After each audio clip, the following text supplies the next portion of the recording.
So now let's continue on section 1.3 by describing function behavior.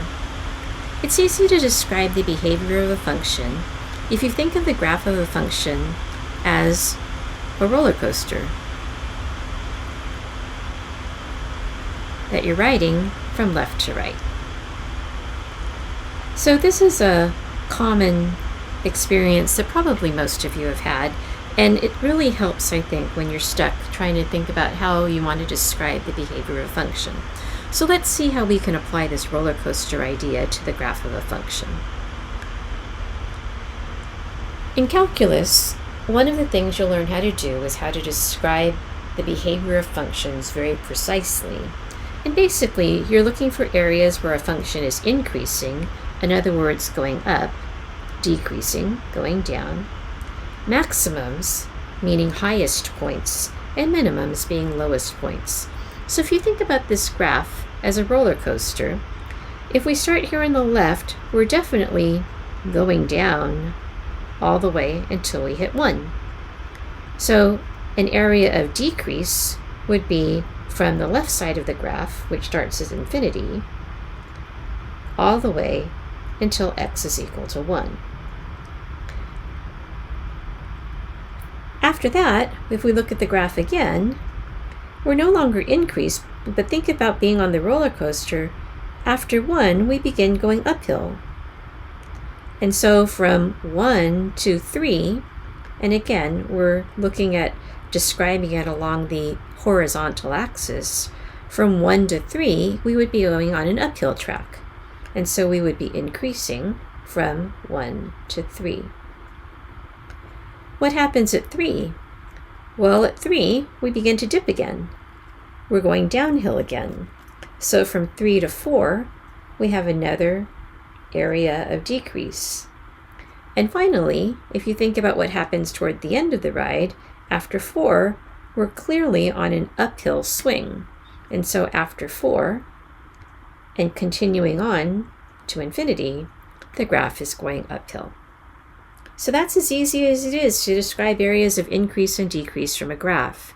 Now notice that we used parentheses when we describe these areas of increase and decrease. We want to use parentheses instead of brackets because at these points here, where the graph changes from increasing to decreasing, like at 1, at 3, and at 4, at those points, and if you think about that on a roller coaster, at that very moment in time, you're not going up and you're not going down. You're just at a point that's what we call stationary, not going up and not going down. Now, what these points, though, have special names. The ones that are higher, or peaks, would be called maximums. So we would see a maximum at our horizontal variable, which is called t in this case, at t is equal to 3. So at t is equal to 3, we would be at a higher point than any other point in the area. And at t is equal to 1 and t is equal to 4, we would be at minimums, points that are lower than any other point in the area. Let's try that again. So here's another graph. And again, just think about being on a roller coaster. So as we start the ride, we're going uphill from 0 to 1. Uphill is increasing. And then we notice that the direction changes. We're now going downhill. And we're going downhill from 1 to 3. After that, the direction changes again. We're going uphill.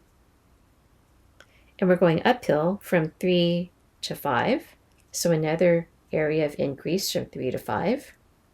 After that, the direction changes again. And we're going downhill. And we're going downhill from 5 to 7. And finally, the end of the graph is going uphill again. And so we're going uphill again from 7 to infinity. And again, the symbol for joining these pieces together is we use this U symbol for union. So we're going to unite these pieces of the graph together. Let's take a look at those stationary points, those points where we're neither going up or down. So here at x is equal to 1, here where x is equal to 3, here where x is equal to 5, and here where x is equal to 7, those were the places where you were not increasing and not decreasing. They were stationary points.